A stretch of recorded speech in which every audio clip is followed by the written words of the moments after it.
যারা আমার স্মরণ থেকে মুখ ফিরিয়ে নিয়েছিল, আল্লাহ বলছেন আ'রাদা আন যিকরি, যারা মুখ ফিরিয়ে নিয়েছিল আমার স্মরণ থেকে। কে বলছেন? আমার সাথে কথা বলেন, কে বলছেন? আল্লাহ বলছেন যারা আমার স্মরণ থেকে মুখ ফিরিয়ে নিয়েছে বা মুখ ফিরিয়ে নিবে। ওমান আ'রাদা আন যিকরি, আল্লাহ বলছেন যারা আমার স্মরণ থেকে মুখ ফিরিয়ে নিবে। এরপরে আল্লাহ রাব্বুল ইজ্জত ওয়াল জালাল বলছেন ফাইন্না লাহু মাঈশাতান দানকা, সে কিয়ামতের দিন বলবে আল্লাহ আমাকে কেন অন্ধ করে আজকে উঠালেন। আমার কথা কি বুঝছি? কিয়ামতের দিন গোলাম করবে আল্লাহকে, আল্লাহ আজকে আমাকে অন্ধ করে কেন উঠালেন? আমার তো পৃথিবীতে থাকতে আমার চোখ ছিল, আমি চোখ দিয়ে দেখেছি, আজকে আমার অন্ধত্ব হলো কেন? আমার তো চোখ দেখতেছি আছে কিন্তু চোখে দেখি না কেন? আল্লাহ বলছেন ফাইন্না লাহু মাঈশাতান দানকা, সে বলবে আল্লাহ তাআলা আমার তো পৃথিবীতে থাকতে চোখ ছিল, কিন্তু আজকের দিনে আমার এই অবস্থা কেন হলো? আমার এই রিজিককে কেন সংকীর্ণ করে দেওয়া হলো? আমার তো পৃথিবীতে থাকতে মিল ফ্যাক্টরি ছিল, কলকারখানা ছিল, শিল্প ছিল, গাড়ি ছিল, বাড়ি ছিল, এয়ার কন্ডিশনার কুলার ছিল, টাইলস ছিল, সিরামিক ছিল, আল্লাহ আমার সব তো ছিল, কিন্তু আমি আজকে এসে দেখতেছি যে আমার সবকিছু সংকীর্ণ, কিচ্ছু নাই। কথা কি বুঝতে পারলেন? গোলাম বলতেছে আল্লাহ পৃথিবীতে তো আমার সব ছিল, টাকা পয়সার অভাব ছিল না, গাড়ি বাড়ির অভাব ছিল না, সম্পদের অভাব ছিল না, ফাইন্না লাহু মাঈশাতান দানকা, আজকে এসে দেখতেছি আমার কিচ্ছু নাই। এত কিছু আমার পৃথিবীতে ছিল, আজকে কিছু নাই, কারণ কি?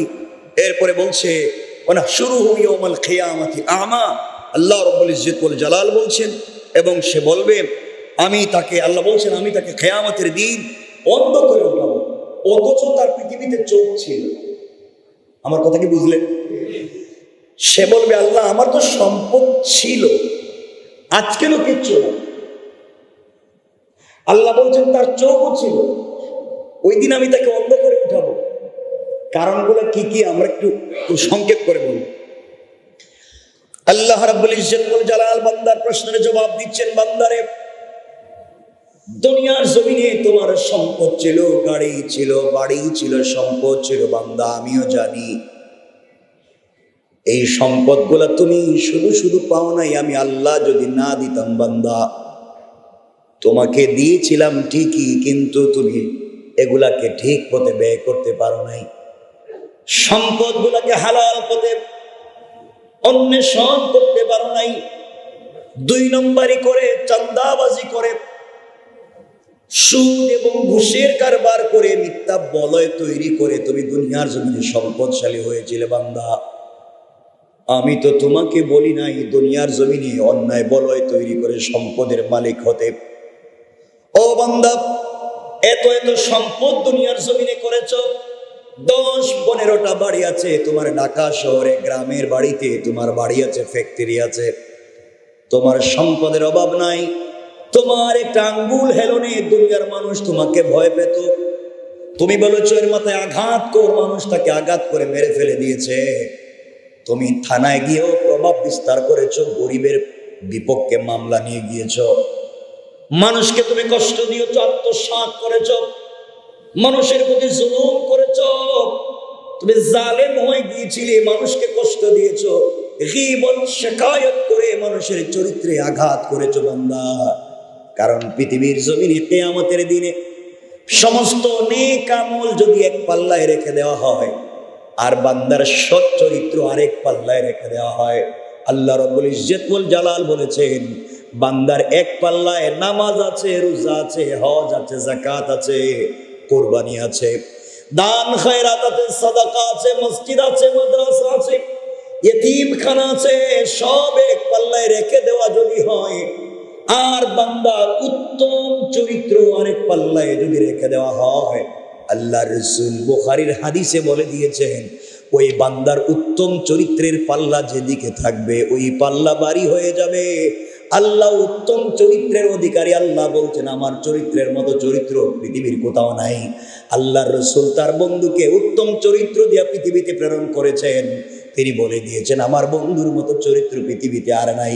সুতরাং এই উত্তম চরিত্র যারা ফলো করবে, কিয়ামতের দিনে মুসিবতের সময় কেউ যখন কারো কাজে আসবে না।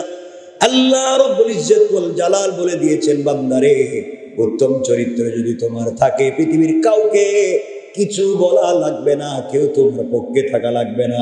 কিয়ামতের দিনে মুসিবতের সময়ে আমি আল্লাহ তাআলা উত্তম চরিত্রের বান্দার মাথার মধ্যে, উত্তম চরিত্রের বান্দার মাথার মধ্যে আরশে আজিমের ছায়া দিয়া, স্পেশাল কাপড় দিয়ে আমার বান্দাকে বিরিকিট দিয়ে আলাদা করে দিয়া, বিনা হিসাবে জান্নাতের ফয়সালা করে দিয়া আমার বান্দাকে আমার কুদরতের হাতে জান্নাতে পৌঁছে দেওয়ার ওয়াদা দিলাম। পড়েন সুবহানাল্লাহ।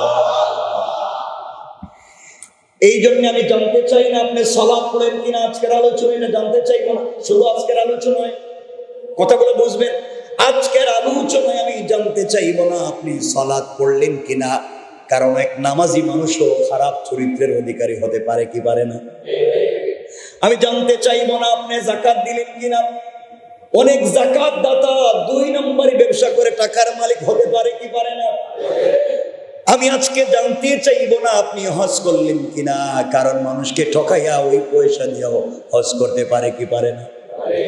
আমি আজকে জানতে চাইবো না আপনি কয়টা মসজিদ বানালেন, কয়টা মাদ্রাসা বানালেন। হতে পারে হারাম টাকা দিয়ে মসজিদ মাদ্রাসা করেছেন, আমি তা জানতে চাইবো না আজকের আলোচনায়। আজকের আলোচনায় জানতে চাইবো বান্দা তোমার ঘর নাই, বাড়ি নাই, পয়সা নাই, মিল ফ্যাক্টরি নাই, কল কারখানায় শিল্প নাই, কিছুই নাই। পৃথিবীর কেউ তোমাকে দেখতে পারে না, আমার যায় আসে না। তোমার আমার যদি চরিত্র ঠিক থাকে এই পৃথিবীতে কিছুই লাগবে না। আল্লাহ বলছেন বান্দা আমি তোমার জন্য দুনিয়া এবং আখিরাতে আমি আল্লাহ আমার বান্দার জন্য আমি যথেষ্ট হয়ে গেলাম। সুবহানাল্লাহ জুড়ে বলেন সুবহানাল্লাহ। সুতরাং আজকের আলোচনায় আমরা এতটুকুই আলোচনা নিয়ে আসবো, আমাদের চরিত্রটাকে চমৎকার করা দরকার। আল্লাহ রাব্বুল ইজ্জত ওয়াল জালাল রাসূল পাক সাল্লাল্লাহু আলাইহি ওয়াসাল্লামকে বলছেন আপনি ইয়া রাসূলুল্লাহ মা আনতা বিনিআমাতি রাব্বিকা বিমাজনুন, আপনি আপনার রবের দয়ায় পাগল নয়। মানুষ আপনাকে পাগল বলে গালি দিয়েছে, মানুষ আপনাকে জাদুকর বলেছে, মানুষ আপনাকে কত কথা বলে কষ্ট দিয়েছে, তায়েফের ময়দানে রক্তাক্ত করেছে, উহুদের প্রান্তরে দান শহীদ করেছে, মক্কার পাদদেশে সালাতের সময় আপনার মাথায় নাড়ি বুড়ি ফেলে দিয়ে কষ্ট দিয়েছে। ইয়া রাসূলুল্লাহ আমি কিচ্ছু জানতে চাইবো না, আমি আল্লাহ আপনাকে দিয়েছি ইন্নাকা লাআলা খুলুকিন আযীম। আসমানের নিচে জমিনের উপরে পুরো সৃষ্টির মধ্যে আমি আল্লাহর পরে যদি কার উত্তম চরিত্র এবং একমাত্র ভালো মানুষ হয়ে থাকে, আজ আমি ঘোষণা দিলাম আমার পরে পৃথিবীর শ্রেষ্ঠ মানুষ আমার কলিজার টুকরা বন্ধু আকায়ে নামদার তাজদারে মদিনা সরকারে দু আলম রাসূল পাক সাল্লাল্লাহু আলাইহি ওয়াসাল্লাম। সকলে পড়েন না সুবহানাল্লাহ। আল্লাহ বলছেন বন্ধু এই পৃথিবীতে একমাত্র কেবলমাত্র তোমার চরিত্রই সর্বশ্রেষ্ঠ চরিত্র। আমি এক এক নবীকে এক এক চরিত্র দিয়ে পৃথিবীতে প্রেরণ করেছি, কিন্তু আমি তোমাকে সকল নবীদের চরিত্রকে একত্রিত করে তোমাকে পৃথিবীতে প্রেরণ করেছি। বলেন সুবহানাল্লাহ। এজন্য আমাদের উচিত হবে আমাদের চরিত্রকে সুন্দর করা। হাসি মুখে কথা বলাও একটা ইবাদত। আল্লাহ রাসূল বলেছেন কেউ যদি তার মায়ের সঙ্গে হাসি মুখে কথা বলে, এক নজর তাকিয়ে, আল্লাহ রাসূল বলেছেন সে একটা মকবুল হজ এবং মকবুল উমরার সওয়াব পেয়ে যাবে। আল্লাহ রাসূল বলেছেন কেউ যদি তার স্ত্রীর চেহারার দিকে তাকিয়ে মুস্কি হাসি দিয়ে কথা বলে, আল্লাহ রাসূল বলেছেন তার জন্য জাহান্নামের ৭টা দরজা একই সাথে বন্ধ হয়ে যেতে পারে। এই জন্য মুস্কি হাসি দিয়ে কথা বলাও ইবাদত। কথা বলা কি? আবার বলেন কথা বলা কি? ইবাদত। এই জন্য আমরা মানুষের সাথে কথা বলবো ভালোবেসে, মানুষের কাছাকাছি বসবো, মানুষকে কষ্ট দিয়ে নয়, মানুষের চরিত্রে আঘাত করে নয়। মনে রাখবেন পৃথিবীর সব থেকে নিকৃষ্ট কাজ হলো কারো চরিত্রের বিরুদ্ধে মিথ্যা সাক্ষী দেওয়া, কারো চরিত্রের বিরুদ্ধে কথা বলা। আল্লাহর রাসূলকে আল্লাহ বলছেন ইয়া রাসূলুল্লাহ আমি পূত পবিত্র আর আপনাকেও বানিয়েছি পূত পবিত্র। আর ইন্নাল্লাহা ইউহিব্বুত তাওয়াবিন ওয়া ইউহিব্বুল ইউহিব্বুল মুতাতাহহিরিন। আল্লাহ বলছেন আমি পুত পবিত্র যারা তাদেরকে পছন্দ করি। কেউ যদি এই পুত পবিত্র চরিত্রে মিথ্যা সাক্ষী দেয়, মিথ্যা ব্লেম দেয়, মিথ্যা রটনা করে, আল্লাহ রাব্বুল ইজ্জত ওয়াল জালাল বলেছেন কেউ যদি কারো বিরুদ্ধে মিথ্যা সাক্ষী দেয়, মিথ্যা সমালোচনা করে, আল্লাহ সব ছেড়ে দিতে পারেন, কিন্তু তার শাস্তি এই পৃথিবীতে তাকে পেতেই হবে। কথা বলছেন না কেন? আমি কি মিথ্যা বলছি? মিথ্যা বলছি? আমি 1 মিনিটে আপনাদেরকে রেফারেন্সটুকু নিয়ে আসতেছি, খুব সংক্ষেপে, এটা লম্বা আলোচনা যাওয়া যাবে না। মনে রাখবেন, আল্লাহকে যদি কেউ গালি দেয়, আল্লাহ ছাড় দিতে পারেন। কি বললাম? আল্লাহকে যদি কেউ গালি দেয়, আল্লাহ ছাড় দিতে, আবার বলেন ছাড় দিতে। আল্লাহর কোরআনের বিরুদ্ধে যদি কেউ চলে যায়, আল্লাহ তাকে ছাড় দিতে পারে। আল্লাহর বিরুদ্ধে যদি কেউ অবস্থান নেয়, আল্লাহ তাকে ছাড় দিতে পারে। কিন্তু আল্লাহ বলছেন আমার বন্ধু প্রিয় হাবিব রাসূল পাক সাল্লাল্লাহু আলাইহি ওয়াসাল্লামের চরিত্রের বিরুদ্ধে যদি কেউ কথা বলে, আমার রাসূলকে যারা অনুসরণ করে ভালোবাসে, তাদের চরিত্রকে নিয়ে যদি কেউ খেল তামাশা করে, রব কোরআনে বলে দিয়েছেন 1450 বছর আগে, আমি তাকে মৃত্যুর আগে বেইজ্জত করবই। কে বলছেন? আল্লাহর ওয়াস্তে আমি আপনাদের সামনে দুহাত জোর করে বলছি, পৃথিবীতে আমরা যাই করি, কারণ চরিত্রের বিরুদ্ধে মিথ্যা কথা বলবো না। গীবত, শিকায়াত, চুগলখড়ি, শয়তানি, নাফরমানি এটা করবো না। সকল গুনাহ মাফ হয়ে যেতে পারে। কারণ মনে রাখবেন, হযরত আলী কাররামাল্লাহু ওয়াজহা বলেছেন, এই পৃথিবীতে কেউ যদি কাউকে অস্ত্র দিয়ে তরবারি দিয়ে আঘাত করে, হাত যদি কেটে যায়, বুক যদি কেটে যায়, মাথাও যদি ফেটে যায়, ডাক্তারের কাছে গেলে, অপারেশন করলে, এখানে পট্টি লাগিয়ে দিলে, ব্যান্ডেজ করে দিলে, হয়তো একদিন অসুস্থতা তার সেরে যাবে, দাগ একদিন মুছে যেতে পারে। কিন্তু যদি কেউ কাউকে মুখ দিয়ে গালি দিয়ে থাকে, মুখ দিয়ে কষ্ট দিয়ে থাকে, সমালোচনা করে থাকে, 20 বছর পরেও যদি তার সঙ্গে আমার দেখা হয়, দেখা হলেই চোখের সামনে মনে হবে এই লোকটা তো 20 বছর আগে আমার কষ্ট দিয়েছিল। কথা বলেন না কেন? তাহলে বোঝা গেল, এই জবান দিয়ে কাউকে আঘাত করলে, জবান দিয়ে কাউকে কষ্ট দিলে, এটা দিলে দাগ পড়ে যায়। এই দাগ মৃত্যুর আগ পর্যন্ত মুছে না, যতক্ষণ আল্লাহ সামনে হাজির না হবে। এই জন্য আল্লাহর ওয়াস্তে আপনাদের কাছে আমার তামান্না, আপনাদের কাছে আমার চাওয়া, আমরা যাই করি মানুষের চরিত্রের বিরুদ্ধে মিথ্যা সাক্ষী দিব না, মানুষকে নিয়ে গীবত, শিকায়াত, সমালোচনা করবো না। কারণ আল্লাহ বলেছেন কেউ যদি কারো মানুষের বিরুদ্ধে সমালোচনা করে, গীবত, শিকায়াত করে, আল্লাহ বলছেন আইয়ুহিব্বু, তুমি কি মুহাব্বত করো, তুমি কি পছন্দ? আল্লাহ বলছেন আইয়ুহিব্বু, তুমি কি পছন্দ করো আইয়াকুল লাহমা আখিহি মাইতান, তুমি তোমার আপন মায়ের পেটে মৃত মায়ের গোশত টুকরা টুকরা করে তুমি খাবে, এটা কি তুমি পছন্দ করো? পৃথিবীর কোনো মানুষ পছন্দ করে? আল্লাহ জবাব দিচ্ছেন, আমি বলছি আল্লাহ জবাব দিচ্ছেন।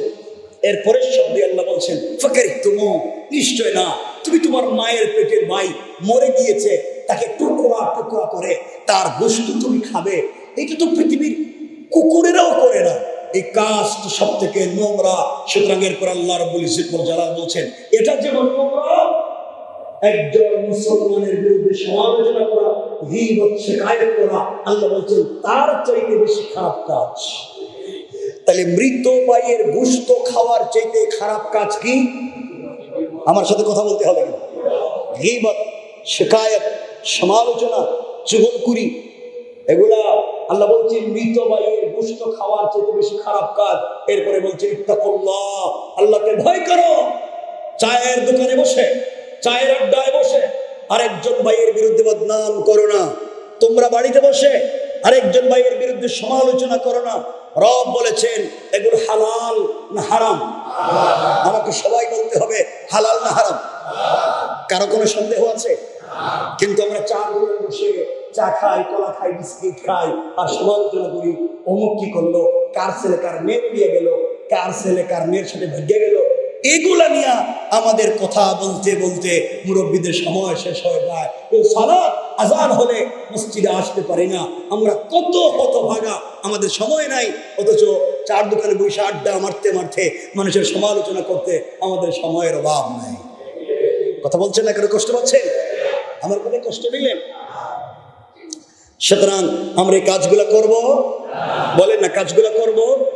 তাহলে আজকের মূল আলোচনার বিষয়বস্তু হলো আমরা চরিত্র ঠিক রাখবো, বলেন ইনশাআল্লাহ। আল্লাহ রাব্বুল ইজ্জত ওয়াল জালাল বললেন,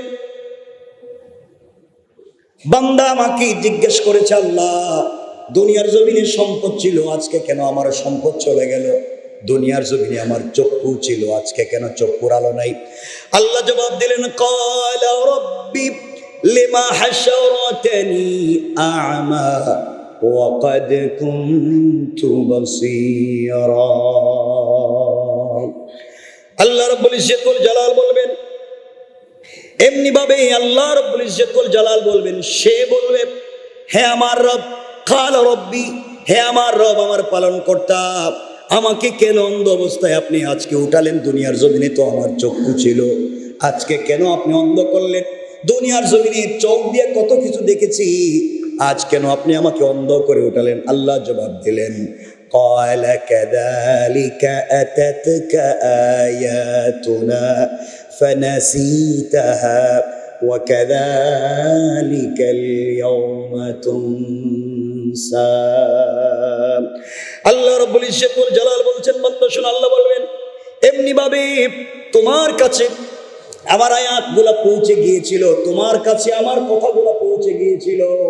উলামায়ে কেরাম মসজিদের মিম্বরে জুমাবারে বলেছেন, ওয়াজ মাহফিলে বলেছেন, তুমি কিতাব পড়ে পেয়েছো, আমার এতগুলা কথা তোমার কাছে পৌঁছে যাওয়ার পরেও তুমি সেগুলাকে ভুলে গিয়েছিলে, তুমি এগুলার পথে চলো নাই।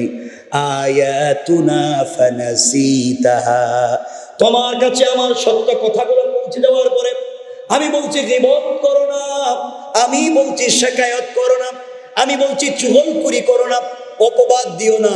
এই কথাগুলা কোরআনে বলবার পরে, এই আয়াতগুলো তোমার ঘরে পৌঁছে যাওয়ার পরে তুমি কোরআনকে টাকের উপরে রেখে দিয়েছো, কোরআন থিসিস করো নাই, অ্যানালাইজ করো নাই, গবেষণা করো নাই, কোরআন পড়ো নাই, নামাজ পড়েছো, কোরআন পড়ো নাই, ভুল পথে চলেছো। আল্লাহ রাব্বুল ইজ্জত ওয়াল জালাল বলেন, অতঃপর আমি তোমাকে সেগুলা দিয়েছিলাম, সব কিছু তুমি ভুলে গেলে।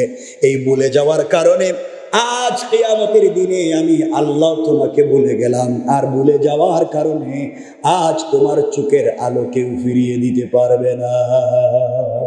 আল্লাহু আকবার বলেন। বান্দা, পৃথিবীতে তোমাকে চোখটা তো আমি দিয়েছিলাম, চোখের আলো পাওয়ার পরেও তুমি আমার কোরআন পড়তে ভুলে গিয়েছিলে। চোখের আলো থাকবার পরেও তুমি আমাকে জানতে ভুলে গিয়েছিলে। আজ কিয়ামতের দিনে আমি আল্লাহ তোমাকে ভুলে গেলাম। বান্দা, দেখি তো তোমাকে আজকে কে চোখ ফিরিয়ে দিতে পারে? বলেন তো, পৃথিবীর কেউ কি আছে? আপনারা এত আসতে বললেন, পৃথিবীর কেউ কাউকে চোখ ফিরিয়ে দিতে পারবে? আল্লাহ বলছেন, বান্দা দিছিলাম তো আমি, দুনিয়া আমাকে ভুলে গেছে, আজ কিয়ামতের দিন আমি ভুলে গেছি। দেখছেন ভুলে যাওয়ার কি কারবার করি? আল্লাহ বলছেন, দুনিয়ায় তুমি আমাকে ভুলে যাবা, কিয়ামতে আমি তোমাকে ভুলে যাব। আর দুনিয়ায় তুমি আমাকে মনে রাখবা, কিয়ামতে সবাই তোমাকে ভুলে গেলেও আমি তোমাকে মনে রাখবো। সুবহানাল্লাহ বলেন না? এরপরের আয়াত অর্থাৎ 127 নম্বর আয়াত, পরের পৃষ্ঠার প্রথম আয়াতে আল্লাহ রাব্বুল ইজ্জত ওয়াল জালাল বলছেন, ওয়া কাযালিকা নাজজি মান আসরাফা ওয়া লাম ইউমিন বিআয়াতি রাব্বিহি ওয়ালা আযাবুল আখিরাতি আশাদ্দু ওয়া আবকা। আল্লাহ রাব্বুল ইজ্জত ওয়াল জালাল বলছেন, বান্দারে এমনি ভাবে আমি তাকে প্রতিফলন দেব, এমনি ভাবে আমি আল্লাহ তাকে শিক্ষা দেব, এমনি ভাবে আমি আল্লাহ তাআলা তাকে প্রতিফলন দিব। সে যে কাজ করলো কেমনে, যে সীমা লঙ্ঘন করে পালনকর্তার কথায় বিশ্বাস করে না, আমি আল্লাহ তাকে দুনিয়ার জমিনে মৃত্যুর আগে বেইজ্জত করব। আর ইন্তেকালের পরে আল্লাহ বলেছেন, ওয়ালা আযাবুল আখিরাতি আশাদ্দু ওয়া আবকা। আল্লাহ বললেন, দুনিয়া তাকে আমি শাস্তি তো দিবই, তাকে বেইজ্জত করবই, মরার আগে তারে লাঞ্ছিত করবই। কে বলছেন? না, আপনারা আসতে বলতেছেন, কে বলছেন? বিশ্বাস হয় না? এরপরে তো আমরা এই কাজগুলো করে থাকি। রব বলেছেন, তাকে আমি পৃথিবীতে শাস্তি দিব তো দিবই, তাকে বেইজ্জত করব তো করবই।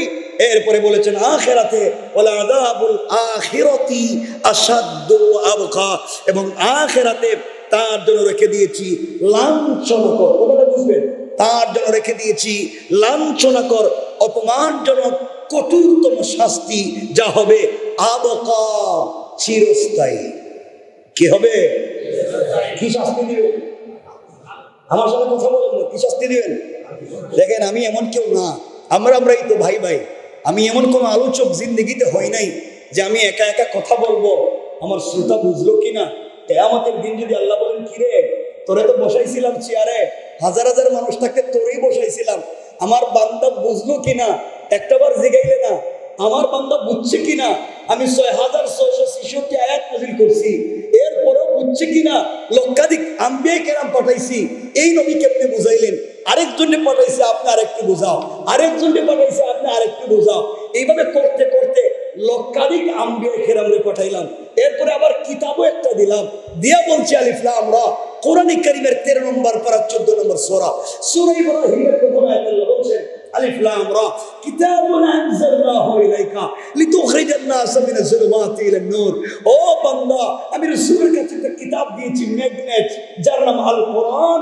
ওই আল কোরআন অন্ধকার থেকে আলোর পথ দেখায়। বান্দা, তোমাকে তো বসাইছিলাম, আমার বান্দা বুঝলো কিনা একটা দিন জিজ্ঞাসা করলে না, আজকে জবাব দাও।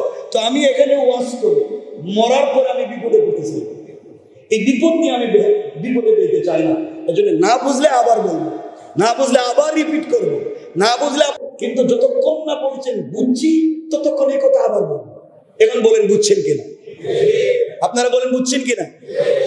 আল্লাহ বলছেন ওয়াল আখিরাতু, তার জন্য রয়েছে ওয়াল আযাবুল আখিরাতি আশাদ্দু আবকা, তার জন্য রয়েছে কিয়ামতের দিনে তার জন্য লাঞ্ছনাকর অপমানজনক কঠোরতম শাস্তি, ও আবকা, সেটা থাকবে চিরস্থায়ী ওই ব্যক্তির জন্য যেই ব্যক্তির চোখ থাকবার পরেও দেখে নাই, কান থাকবার পরেও শোনে নাই, জবান থাকবার পরেও তেলাওয়াত করে নাই, সে বুঝে নাই। রব বলেছেন কিয়ামতের দিন তার শাস্তি হবে চিরস্থায়ী। এই কথা কি বুঝছেন? তাহলে আমাদের চোখ থাকবার পরে কি আমরা দেখবো? কি দেখবো? হালাল জিনিস না হারাম জিনিস?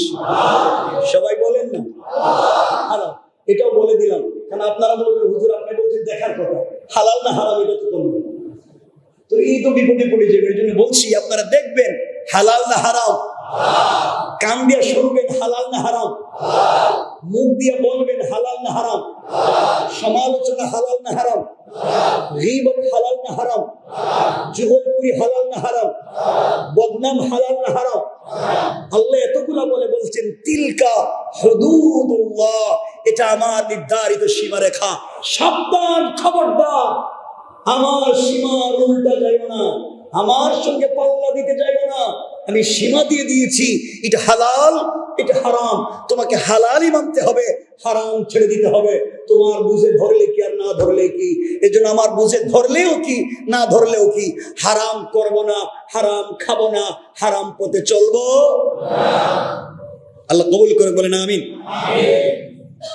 তাইলে পুরো আলোচনায় বুঝতে পারলাম আমরা কখনো অন্যের সমালোচনা করতে পারবো? এটা আসতে বললেন যে এতক্ষণ যে কথাগুলো বলছিলাম কোন পাড়ায় ভুলে গেছি, একটু আগে 16 পাড়া, কোন সূরা? আয়াত নম্বর কত থেকে? 124। মনে থাকবে তো ইনশাল্লাহ? 16 নম্বর পাড়ায়। এখন আমরা কথা বলবো 9 নম্বর পাড়ায় সূরা আরাফে আল্লাহ রাব্বুল ইজ্জতুল জালাল 179 নম্বর আয়াতে এই বিষয়ে আরো কি বলছেন আমরা একটু দেখব। দেখেন গণিতে একটা হয়ে গেছে, আমাদের সময় আমাদের পক্ষে নাই, তাড়াতাড়ি চলে যাচ্ছি। আল্লাহ রাব্বুল ইজ্জতুল জালাল কোরআনে কারীমের 9 নম্বর পারা 7 নম্বর সূরা, সূরা আরাফের 179 নম্বর আয়াতে আল্লাহ বললেন وَلَقَدْ ذَرَأْنَا لِجَهَنَّمَ كَثِيرًا مِنَ الْجِنِّ وَالْإِنسِ لَهُمْ قُلُوبٌ لَا يَفْقَهُونَ بِهَا وَلَهُمْ أَعْيُنٌ لَا يُبْصِرُونَ بِهَا وَلَهُمْ آذَانٌ لَا يَسْمَعُونَ بِهَا أولئك كالأنعام بل هم أضل أولئك হুমুল গাফিলুন। আল্লাহ রাব্বুল ইজ্জত ওয়াল জালাল বলছেন বান্দারে, ওয়ালাকাদ যারানা লিজাহান্নামা কাসীরাম মিনাল জিন্নি ওয়াল ইনস। আল্লাহ বলছেন বান্দা, ক্রিয়েটেড মেনি জিন এন্ড হিউম্যান, আমি পৃথিবীতে জিন্নাত এবং ইনসানকে প্রেরণ করেছি শুধুমাত্র কেবলমাত্র একটা কাজের জন্য। কিন্তু বান্দারে তোমরা বুঝলে না, আমি আল্লাহ তাআলা দুনিয়ার জমিনে জিন্নাত এবং ইনসানদের অনেককে জাহান্নামে নিক্ষেপ করব। আল্লাহ বলেন আমি সৃষ্টি করেছি দুজকের জন্য, জাহান্নামের জন্য বহু জিন এবং মানুষকে। আল্লাহ বলছেন আমি পৃথিবীতে সৃষ্টি করেছি জাহান্নামে দেওয়ার জন্য বহু মানুষ এবং জিন্নাত। কি বলছি? আল্লাহ জাহান্নামে দেওয়ার জন্য সৃষ্টি করছেন কি বলেন না? মানুষ এবং জিন। আরেক আয়াতে বলছেন এই যে মানুষ এবং জিন তৈরি করলাম, আমি জাহান্নামে আগুন জ্বালাবো, আগুন জ্বালাবার জন্য আমি আল্লাহ তৈরি করেছি মানুষ এবং পাথরকে। মানুষ এবং ওয়ান্নাস ওয়াল হিজারা, মানুষ এবং পাথরকে দিয়া আমি জাহান্নামের আগুনকে দাও দাও করব। তাহলে জাহান্নামের আগুন জ্বলবে কি দিয়া? কথা বলছেন না কেন? শুধু পাথর না, ওয়ান্নাস ওয়াল হিজারা, মানুষ এবং পাথর। আল্লাহ বলছেন জাহান্নামে যে আগুন দাউ দাউ করে জ্বলবে, হাজার কোটি কোটি মাইল দূর থেকে এই আগুন বডিতে লাগবে। এই আগুন জ্বালাবেন কি দিয়া? মানুষ এবং, দেখেন চিন্তা করে, মানুষ কার? আমরা না? কথা বলছেন না? তাহলে আমাদেরকে কোথায় দিবেন বলেন না? কেন দিবেন? ওগুলো ওই আয়াতে আল্লাহ বলছেন জাহান্নামে আল্লাহ তাআলা বলছেন আমি দিয়ে দিব তোমাদেরকে। আল্লাহ এই আয়াতে বলছেন আমি অনেক মানুষ এবং জিন্নাতকে তৈরি করেছি। কোথায় দিব? আমার সাথে কথা বলেন বাবা। জাহান্নামে দিবেন। কেন দিবেন? আল্লাহ বলেন এর পরের শব্দে কেন দিব, লাহুম কুলুবুন লা ইয়াফকাহুনা বিহা, তাদের আমি আল্লাহ অন্তর দিয়েছিলাম, তাদের অন্তর রয়েছে, তা দ্বারা তারা বিবেচনা করে নাই। আমি তাদেরকে অন্তর দিয়েছিলাম, এই অন্তর দিয়ে বিবেচনা করবো না কোন জিনিসের পক্ষে থাকবো, কোন জিনিসের বিপক্ষে থাকবো। তুমি সত্যের পক্ষে থাকলেও সত্য জয়লাভ করবে, তুমি সত্যের বিপক্ষে গেলেও সত্য জয়লাভ করবে। ইসলাম আজীবন জয়লাভ করবে, হয়তো তোমাকে নিয়ে অথবা তোমাকে ছাড়া, কিন্তু তুমি ইসলাম ছাড়া কোনোদিন জয়লাভ করতে পারবে না। কথা কি বুঝতে পারলেন? আল্লাহ বলছেন বান্দা তুমি থাকলে কি না থাকলে কি, সত্যের পক্ষে থাকলেও তোমার লাভ, ইসলাম জয়লাভ করবে। তুমি না থাকলেও ইসলাম জয়লাভ করবে, কিন্তু তুমি যদি না থাকো ইসলামের যায় আসে না, ক্ষতিটা ইসলামের হবে না, ক্ষতি হয়ে যাবে আমার আর আপনার। ঠিক কিনা বলেন? আমার বন্ধুগণ কথাগুলো দিল দিয়ে শুনেন কি বলতে চাই। আল্লাহ বললেন বান্দা কল দিয়েছিলাম চিন্তা করলে না। আজ আমরা যা মন চায় তা ফেসবুকে লিখে ফেলি, একজন আরেকজনের বিরুদ্ধে সমালোচনা করি, হিংসা করে সমালোচনা করি, আমরা ষড়যন্ত্র করে সমালোচনা করি, একজন আরেকজনের বিপক্ষে ফেসবুকে লিখে দেই, সমালোচনা করে লিখে দেই। বান্দা মনে রাখবেন আপনার লেখাটা যদি মিথ্যা হয় আপনি মরে যাবেন, দুনিয়ায় থাকবেন না। আপনার মরে যাওয়ার 100 বছর পরে ফেসবুকের টাইম লাইনে লেখাটা থেকে যাবে, আর আপনার অ্যাকাউন্টে শুধু গুনাহ আর গুনাহ জমা হতে থাকবে। ঠিক কিনা বলেন? আমার কথা কি আপনারা বুঝেন? যুবকেরা বুঝো? এই জন্য আল্লাহর ওয়াস্তে আমরা এই কাজগুলো করব। আল্লাহ বলছেন আমি জাহান্নামে কেন দেব?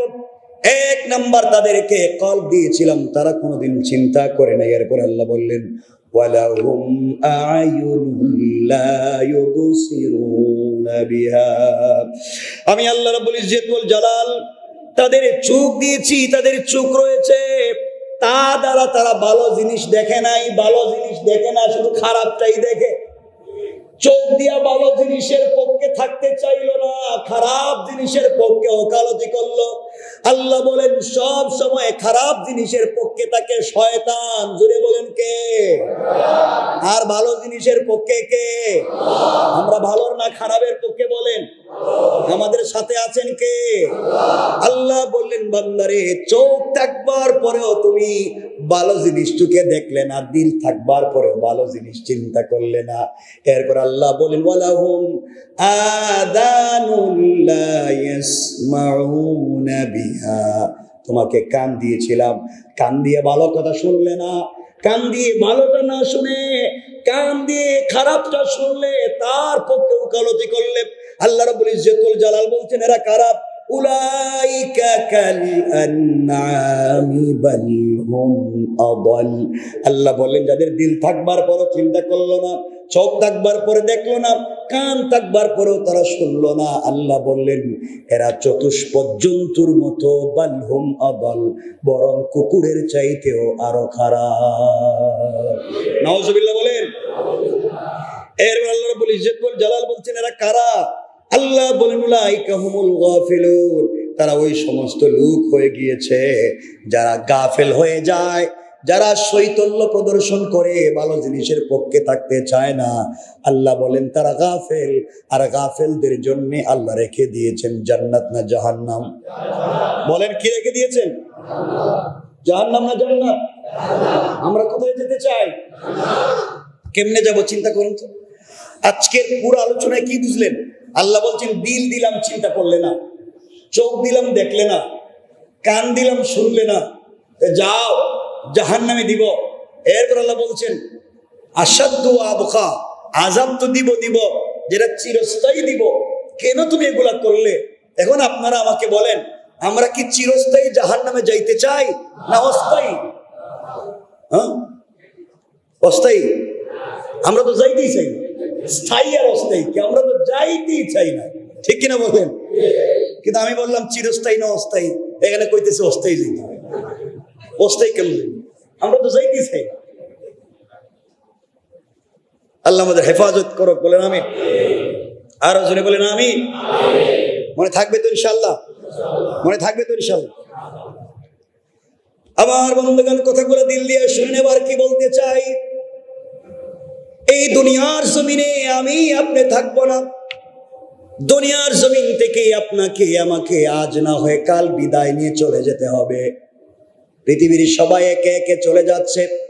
দুনিয়ার জমিনে কেউ থাকে নাই, কেউ থাকে নাই, কেউ থাকবে না। আমিও থাকবো না, আপনিও থাকবেন না। আল্লাহর সামনে কি নিয়ে দাঁড়াবেন? কি আছে এমন যে আল্লাহর সামনে নিয়ে দাঁড়াবেন?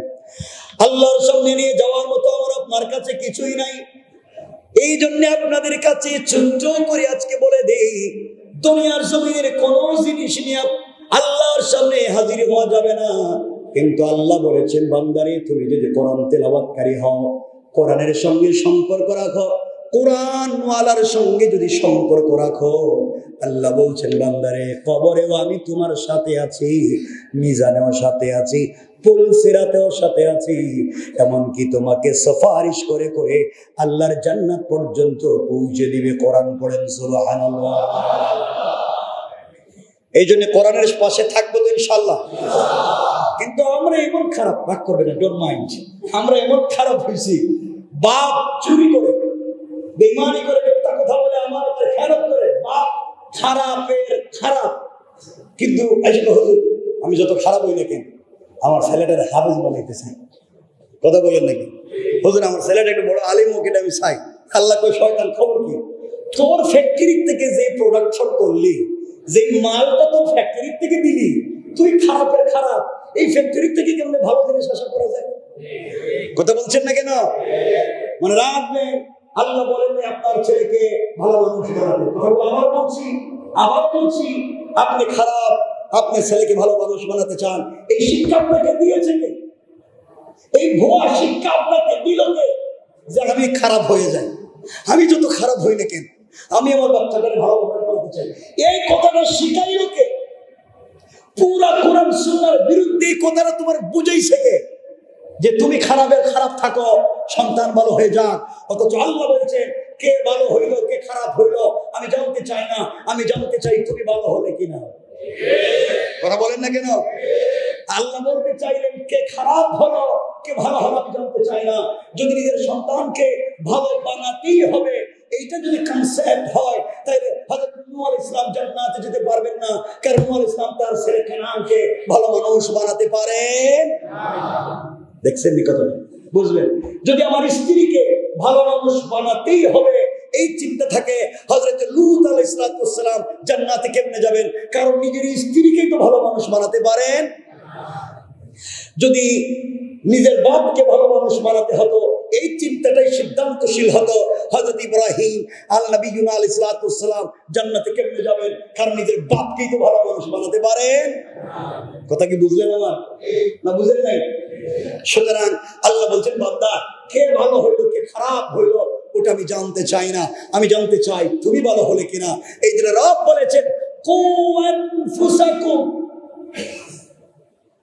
নিজেকে বাঁচাও, নিজেকে বাঁচাও, নিজেকে খারাপ কাজ থেকে বাঁচাও, নিজেকে জাহান্নাম থেকে বাঁচাও, নিজেকে অশ্লীলতা থেকে বাঁচাও। নিজেকে বাঁচানো ফরজ। বলেন নিজেকে বাঁচানো, সবাই বলে নিজেকে বাঁচানো। আর অন্যকে, নিজেকে বাঁচানো ফরজ, এটা ফরজে আইন। আর অন্যকে বাঁচাবার চেষ্টা করা ফরজ। বাঁচানো ফরজ না চেষ্টা করা? লূত আলাইহিস সালাম নিজের স্ত্রীকে বাঁচাবার চেষ্টা করছেন, পারেন নাই, চেষ্টা তো করছেন। নূহ আলাইহিস সালাম নিজের ছেলেকে বাঁচাবার চেষ্টা করছেন। ইব্রাহিম আলাইহিস সালাম নিজের বাপকে বাঁচাবার চেষ্টা করছেন। যদি বাঁচানো ফরজ হইতো তাহলে ফরজ তরক করবার কারণে জাহান্নামে যাওয়া লাগতো। কিন্তু লূত আলাইহিস সালাম নিজের স্ত্রীকে পারেন নাই, নিজেকে পারছেন। নূহ আলাইহিস সালাম নিজের ছেলেকে পারেন নাই, নিজেকে পারছেন। ইব্রাহিম আলাইহিস সালাম নিজের বাপকে পারেন নাই, নিজেকে পারছেন। এই জন্য নিজের ছেলেকে, নিজের বউকে, নিজের বাচ্চাকে ভালো মানুষ বানানো ফরজ নয়, ভালো বানাবার চেষ্টা করা ফরজ। আবারও বলছি, তাদেরকে ভালো বানাবার চেষ্টা করা ফরজ, আর নিজেকে ভালো বানানো, নিজেকে ভালো বানানো। তাইলে হুজুর আমি তো খারাপ হই, আমার ছেলেটা ভালো মানুষ হোক, এই কথাটা ঠিক? আবার বলেন ঠিক? 100% ভুল।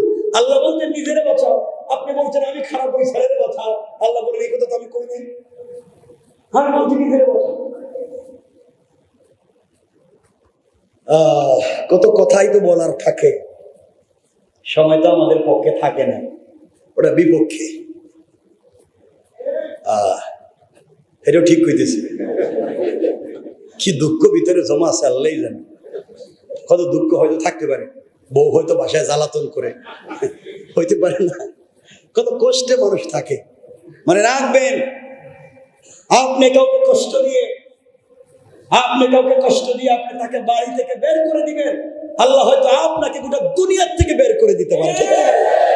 মানে রাখবেন, অবস্থান গ্রহণ যখন করবেন, অন্যায়ের পক্ষে অবস্থান গ্রহণ করা যায় না, অন্যায়ের পক্ষে দাঁড়ানো যায় না। অন্যায়ের যুগে অন্যায় যখন সমাজে হয়, ওই সময় যারা চুপ থাকে ওরা আরো বড় জালেম। আল্লাহ পাক রব্বুল ইজ্জত কোন জালাল একবার জিবরাইলকে পাঠালেন, জিবরাইল যাও এই এলাকা উল্টাইয়া পুরা জাতিরে ধ্বংস করে দাও। জিবরিল আমির আসলেন, এসে দেখছেন সারা জাতির সবগুলা মানুষ খারাপ, সবগুলা মানুষ উল্টাইয়া দিবেন। এমন সময়ে দেখেন এক আল্লাহর ওলি, বুজুর্গ, বহুত বড় বুজুর্গ, আল্লাহর ইবাদতে লিপ্ত, আল্লাহর কাছে বলছেন, আল্লাহ তুমি না বলছো পৃথিবীতে একজন কালিমাওয়ালা থাকলে এই দেশটাকে ধ্বংস করবা না? আল্লাহ এক বেচারা শুধু তোমার নামই জপে, আর তুমি বলতেছো ধ্বংস করে দিই। আল্লাহ বলছেন ওরে আগে পিড়াও, ওরে আগে পিড়াও। আল্লাহ আগে পিড়ানো ভালো কাজ করে, করো তো ভালো কাজ করে, ঠিক পুরা জাতি ভুল পথে চলে গেছে। ও নিজে জাহান্নাম থেকে কেমনে বাঁচবে এই চিন্তায় আছে, জাতিরে বাঁচাবার কোনো চিন্তা করে না। হে শুধু জাহান্নাম থেকে বাঁচতে চায়, জাতি জাহান্নামে যায় কোনো চিন্তা না। এগুলোর জন্য তো রসুলকে পাঠাইনি, রসুলকে পাঠাইছি তুমিও বাঁচো, জাতিকেও। আর হে শুধু নিজে তসবিহ পড়ে জাতি জাহান্নামে যায়, এরে আগে পিটাও, এই শিক্ষা আমি দেই নাই। আল্লাহু আকবার বলেন। জুলুমের কালে তসবিহ পড়লে হবে না। এই জন্য মনে রাখবেন, সমাজ বড় কঠিন। এই সময় আল্লাহ তাআলা আমাদেরকে হেফাজত করে বলেন আমিন।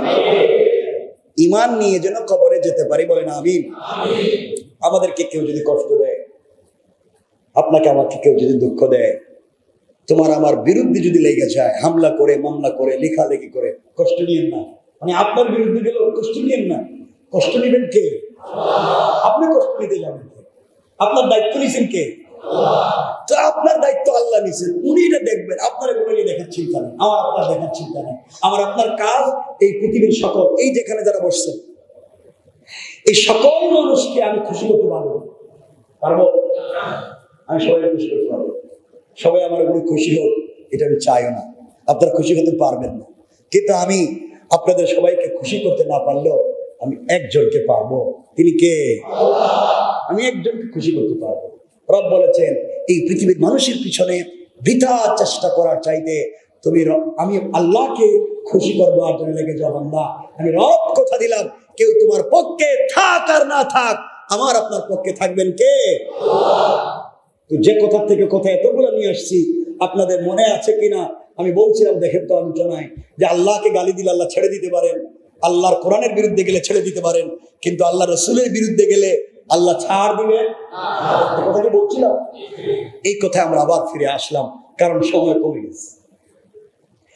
এই কথাটা বোঝাবার জন্য সংক্ষেপ করে বলি, 1 মিনিটে বলে দেই, আল্লাহর রাসূল সাল্লাল্লাহু আলাইহি ওয়াসাল্লামের কাছে আল্লাহ যখন জানাইয়া দিলেন, বন্ধুরে, ওয়া আনজির আশিরাতাকাল আকরাবিন, তুমি তোমার নিকট আত্মীয় যারা আছে তাদের কাছে দ্বীনের দাওয়াত দাও। এই আলোচনা অনেক লম্বা। আল্লাহর রাসূল দ্বীনের দাওয়াত দিতে লাগলেন। যেই জায়গায় ওই দ্বীনের কথাগুলো বললেন, মক্কার পাদদেশে লম্বা কথা, সবাই ওই জায়গায় ছিল। আল্লাহ রসুল বললেন, আসলিম তাসলাম, ইসলাম কবুল করো, শান্তিতে থাকবা। মক্কার মানুষেরা কিং কর্তব্য বিমূঢ়। এই ভালো মানুষটা 40 বছর আমাদের এলাকায় ছিল। মোহাম্মদ আলামিন বলছি, আজ বলতেছি ইসলামের কথা, কোরআনের কথা, কালিমার কথা। মানুষ মক্কার জবাব দিতে পারে না, কি বলবে? ওই জায়গায় রসুলের আপন চাচা আবু লাহাব ছিল। আপন চাচা দাঁড়িয়ে গেল, ডাক দিয়ে বলছে, তাব্বান লাকা ইয়া মুহাম্মদ, আলিহাদা জামাতানা আয় দাওতানা। ও মুহাম্মদ ইবনে আব্দুল্লাহ, এই কথাগুলো বলবার জন্য কি আমাদেরকে দাওয়াত দিয়ে একত্রিত করেছো? এই কথা বলে গালি দিতে লাগলো, তোমার আল্লাহ পাগল, তুমিও পাগল, বলেন না। গালি দিতে লাগলো। আমার বন্ধুগণ, আপনারা বলেন, আল্লাহর রাসূল প্রকাশ্যে সত্য কথা বললেন, সর্বপ্রথম বাধা দিছে কে? কথা বলেন না। আবু লাহাব রসুলের কি? আর কি? রসুলের চাচাও, রসুলের বিয়াইও। আবু লাহাব রসুলের কি? চাচা এবং কি? রসুলের 2টা মেয়ে, যায়েনব এবং রুকাইয়া। আবু লাহাবের 2 ছেলে, উতবা এবং উতাইবার কাছে নবুয়তের আগে বিয়ে দিছিলেন। তাইলে আবু লাহাব রসুলের চাচাও, রসুলের বিয়াইও। তাইলে চাচা কি ঘরের লোক না বাহিরের লোক? সবাই বলেন না। রসুল প্রকাশ্যে সত্যের উচ্চারণ করলেন, যারা বাধা দিল এরা বাহিরের লোক না ঘরের লোক? তাহলে এই দেশে, এই সমাজে, আপনি মসজিদে আর ওয়াজে আর যে কোনো জায়গায় আপনারাও সত্য কথা বলেন, সর্বপ্রথম যারা বাধা দিবে এরা প্যান্ট শার্ট ওয়ালা নয়, ক্লিন শেভ ওয়ালা নয়। ইসলামের পক্ষে কথা বললে যারা সর্বপ্রথম বাধা দেয়, সমালোচনা করে, এরা আমার আপনার মতো পাঞ্জাবিওয়ালা, টুপিওয়ালা, ঠিক কিনা বলেন? এরা এই সমাজকে দিকভ্রান্ত করে দেয়, এরা জাতিকে ভুল করে পরিচালিত করতে চায়। এরাই সর্বপ্রথম দাঁড়িয়ে যায় সত্যের বিপক্ষে। মনে রাখবেন, আল্লাহ রাসূল ইসলামকে আবু লাহাব গালি দিল, আল্লাহকে গালি দিল। আল্লাহ রাসূল বাড়িতে পৌঁছে গেলেন। গভীর রজনীতে সিজদায় পড়ে চোখের পানি ছেড়ে কান্না করে ডাক দিয়ে বলেছেন, আল্লাহ, আমার চাচা আমাকে গালি দিয়েছে। আল্লাহ, আমার দিলে তো কোনো ব্যথা লাগে নাই, কষ্ট লাগে নাই। আল্লাহ আমাকে পাগল বলছে, আমার কষ্ট নাই, কিন্তু আল্লাহ আপনাকে পাগল বলছে, আমার বড় ব্যথা লাগছে। আমার আল্লাহকে গালি দিলে আমি রসুলের সহ্য হয় না। এই বলে বাচ্চাদের মতো আল্লাহ রসুল কাঁদতে লাগলেন। আল্লাহ জবাব দিয়ে বলছেন, বন্ধুরে কান্না থামাইয়া দেওয়ার কাঁদবা না। আল্লাহ রসুল কান্না থামিয়ে দিয়েছেন। আল্লাহ বলছেন, বন্ধু আমার কথাগুলো ভালো করে শোনো। এই পৃথিবীতে কেউ যদি আমার রসুলকে গালি দেয়, আমি আল্লাহকে গালি দেয়, আমার যায় আসে না। কেউ যদি আমার কোরআনের বিরুদ্ধে চলে যায়, আমার যায় আসে না। কিন্তু কেউ যদি সৎ চরিত্র, এই পৃথিবীতে একমাত্র উত্তম চরিত্রওয়ালা আমার হাবিব আমার বন্ধুর বিরুদ্ধে কেউ যদি লেগে যায়, আমি আল্লাহ 1 মিনিটের জন্য তাকে ছেড়ে দেই না। আল্লাহু আকবার। দেখো কি বুঝলেন? আল্লাহর বিরুদ্ধে যদি কেউ গালি দেয়, আল্লাহ বলছেন আমার যায় আসে না, দেখ কি তো আমার। কিন্তু আমার বন্ধুকে যদি কেউ গালি দেয়, আমার রসুলের চরিত্রের বিরুদ্ধে যদি কেউ কথা বলে, ভালো চরিত্রের বিরুদ্ধে যদি কেউ কথা বলে, আল্লাহ বলছেন ছাড় দিবে? বলেন না ছাড় দিবে? এটা আমার মূল বিষয় না। আমার মূল বিষয় এই সূরার মধ্যখানে একটা আয়াত। এই সূরার মধ্যখানে একটা আয়াতে আল্লাহ বলছেন ওয়ামরাতুহু হাম্মালাতাল হাতাব, আছে না? আল্লাহ বলছেন মুহাম্মদ ওই মহিলারেও ধ্বংস করলাম, যেই মহিলা হাম্মালাতুন।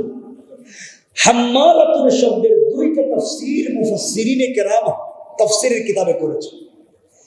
1 নম্বর তাফসীর হলো হাম্মালাতুনের ইয়া রাসূলুল্লাহ ইয়া হাবিবাল্লাহ, পয়গম্বর আরবি, ওই মহিলাকে ধ্বংস করে দিলাম।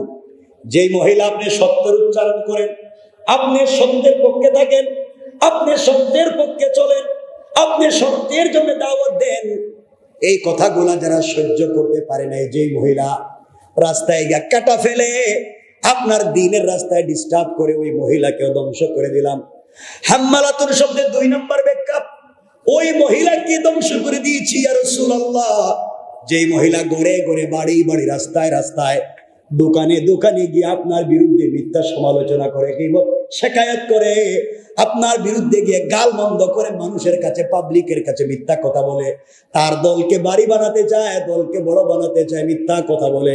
আল্লাহ বলেন বন্ধুরে ওই মহিলাকেও ধ্বংস করে দিলাম। ওই মহিলা হলো আবু লাহাবের স্ত্রী, তার নাম উম্মে জামিল। তাহলে আলোচনা থেকে বোঝাতে চাইলাম, আল্লাহকে গালি দিলে আল্লাহ সহ্য করতে পারে, কিন্তু সৎ চরিত্রবান কাউকে গালি দিলে আল্লাহ সহ্য করতে পারে। সবাই বলেন পারে। এই জন্য কোনদিন ভালো মানুষের বিপক্ষে আমরা যাব। এরপরেও যদি চলার পথে গুনাহ হয়ে যায়, চলার পথে যদি আপনার আমার গুনাহ হয়ে যায়, ভুল পথে চলে যাই, কোরআনে কারীমের 19 নম্বর পারা 25 নম্বর সূরা আল ফুরকানের 65 নম্বর আয়াতে আল্লাহ বললেন, আবার আল্লাহ বললেন ওয়াল্লাযীনা ইয়াকুলুনা রব্বানা ইসরিফ আন্না আযাব জাহান্নাম ইন্না আযাবাহা কানা গরামা। আল্লাহ রাব্বুল ইজ্জত ওয়াল জালাল বলছেন, বান্দারে গুনাহ যদি হয়ে যায়, চলার পথে ভুল যদি হয়ে যায়, সাকারাতের আগে, কারাগারা শুরু হয়ে যাওয়ার আগে, কবরে যাওয়ার আগে, বান্দা একটা বার আমি আল্লাহর কাছে হাত উঠাইয়া তওবা করো, চোখের পানি ছেড়ে দাও। বান্দা যখন আমার দেওয়া কপাল আমার কুদরতের গায়ে লাগাইয়া, আমার দেওয়া চোখ থেকে পানি ছেড়ে দিয়া, আমার দেওয়া জবান দিয়ে গভীর রজনীতে সিজদায় পড়ে ডাক দিয়া বলে আল্লাহ, আল্লাহ বলেন আমার কুদরতের কলিজা ঠান্ডা হয়ে যায়। বান্দা যখন আমাকে ডাক দেয়, বান্দার চোখ থেকে পানি গড়িয়ে গালে আসার আগে আগে আমি আল্লাহ বান্দার জীবনের গুনাহগুলোকে মাফ করে দে। তাহলে আমাদের মাফের সম্ভাবনা আছে না নাই? আছে। আল্লাহর হক যদি নষ্ট করি, আল্লাহর কাছে মাফ চাইলে আল্লাহ মাফ করে দিবে। আমি হক নষ্ট করলাম, আপনাদের সাথে মিথ্যা কথা বললাম, আপনাদের সমালোচনা করলাম, আপনাদের গীবত শিকায়াত করলাম, আপনাদের টাকা মাইরে খাইলাম, সব করলাম আপনাদের। আল্লাহর কাছে বললাম আল্লাহ আস্তাগফিরুল্লাহ, আল্লাহ আমার মাফ করে দেব। আল্লাহকে বাটপার বাড়ি পুরি, ঘটনা কি? তুই আমার কাছে মাফসোস কেন?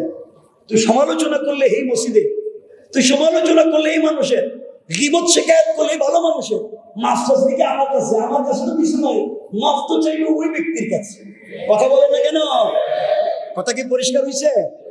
তাইলে আমি যদি ভুল করি মাফ আল্লাহর কাছে, ভুল যদি হয় বান্দার, তে মাফ কি আল্লাহর কাছে না বান্দার কাছে? বান্দার কাছে। এই এতটুকু মনে থাকবে তো ইনশাআল্লাহ। আলোচনা বেশি লম্বা হয়ে গেছে, লম্বা করতে চাই না। আজকের আলোচনা এতটুকুনি শেষ পর্যন্ত নিয়ে আসলাম। আল্লাহকে গালি দিলে সহ্য হয়, আল্লাহ রসুলকে গালি দিলে সহ্য হয় না, কারণ সৎ চরিত্রবান কাউকে গালি দিলে আল্লাহ সহ্য করেন না। এই জন্যে এই চলার পথে পৃথিবীর একমাত্র দামি জিনিস হচ্ছে সৎ চরিত্র। আমরা কি ঠিক রাখবো ইনশাআল্লাহ? বলেন না ইনশাআল্লাহ? আপনারা আমাকে ভালোবাসেন, আমিও আপনাদেরকে ভালোবাসি। আমাকে বলছেন 2-4 মিনিট দেরি হলে আপত্তি নেই, তো বেশি দেরি করি না, এরপর দেরি হয়ে যেতেছে না। আমি আপনাদের কষ্ট হবে অনেক লম্বা সময়, তো আজকে আর লম্বা করতে চাই না। আপনারা আমাকে অনেক ভালোবাসেন, আমি আপনাদেরকে ভালোবাসার প্রতিদান দিতে পারলাম না। আমি হয়তো আপনাদের ভালোবাসা পেতে দিতে, আপনারা আমার জন্য দোয়া করবেন, আমি আপনাদের জন্য দোয়া করব। আর আমাদের এই যে মসজিদের কর্তৃপক্ষ আমাকে কেন জানি এরা এত ভালোবাসে, আমি জানি এরা ভালোবাসে, এবং এখানে বাকি সময়টুকু স্থায়ীভাবে থেকে যেতে ওনারা বারবার আমাকে বলতেছেন, কিন্তু আমি তো কিছু বলতে পারতেছি। আপনারা কি বলেন, বলতে চাচ্ছেন, আপনারা কি এটা বলেন যে আমি কি থেকে যাইবো এখানে? শুনুন, আপনারা তো চিল্লায় বললে হবে না, আমি শুধু জানতে চাইছি আপনারাও চান, আপনারা আসবেন তো? একটু হাত তুলে দেখেন কারা কারা আসবেন না। আসবেন না বলছি, কিন্তু আসবেন। আমরা সবাই আসবো তো ইনশাআল্লাহ? বলেন আল্লাহু আকবার, আমিন বলেন। আপনারা আসবেন এটা আমিও জানি, আমি বিশ্বাস করি আপনারা আসবেন, আমিও তো বিশ্বাস করি আমিও থাকবো, কিন্তু সময় পরিপার্শ্ব হয়তো আমাকে কি করে বুঝতে পারতেছি না, কারণ আমার অনেক কাজ, পড়ালেখাও আছে আরো। এজন্যে আপনারাও চাচ্ছেন, আমাদের কর্তৃপক্ষ কত সময় আমাকে বলতে হচ্ছে বলে দেন থাকবেন, আমিও চাই, কিন্তু কেন চাই যে আমি যদি কথা যদি ঠিক রাখতে না পারি, সময় ঠিক মতো যদি দিতে না পারি, তাহলে তো আপনারা কষ্ট পাবেন। কিন্তু আমি যদি ঢাকা শহরে জুমা পড়াই, আমি বলে দিলাম কালকে রাত্রে আমার এক ভাই, নাম বলতেছি না, রিন্টুর বাবা মারা গেছে। হ্যাঁ, কে তো বলছেন আমাকে মারা গেছে না? আমার খুব মহাব্বত করি, অনেক ভালোবাসি থাকে, আমাকে প্রতিদিন 100 বার বলে হুজুর এখান থেকে, কালকে রাত্রে একটা আমাকে কথা বলছে, গাড়ি থামায় বস থেকে আসছে।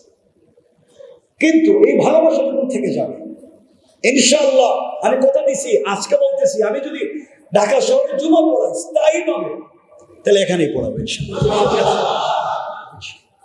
যদি না থাকি, দেশেই যদি না থাকি, দিলের ব্যথা তো বলা যায় না, দিলের ব্যথা বলতে পারি না, না থাকি কিন্তু আর নাই, থাকলে থাকবে ইনশাআল্লাহ। জুমার পর আরো কথা বলবো, আমার জন্য দোয়া চাই, আপনাদের জন্য দিল থেকে দোয়া থাকবে। আল্লাহ তাআলা আমাদের সবাইকে কবুল করুক, জোরে বলেন আমিন। আমার জন্য দোয়া করবেন তো আপনারা? আমি আপনাদেরকে কিচ্ছু দিতে পারলাম না, কিন্তু আমি আপনাদের জন্য যেখানেই থাকি দিল থেকে দোয়া করবো, আল্লাহ তাআলা যেন আপনাদের সবাইকে কিয়ামতের দিনে আমরা এখানে যারা বসেছি জান্নাতুল ফিরদাউসের জন্য আল্লাহ আমাদের সবাইকে এভাবে বসবার তৌফিক দেয়, পড়েন আমিন।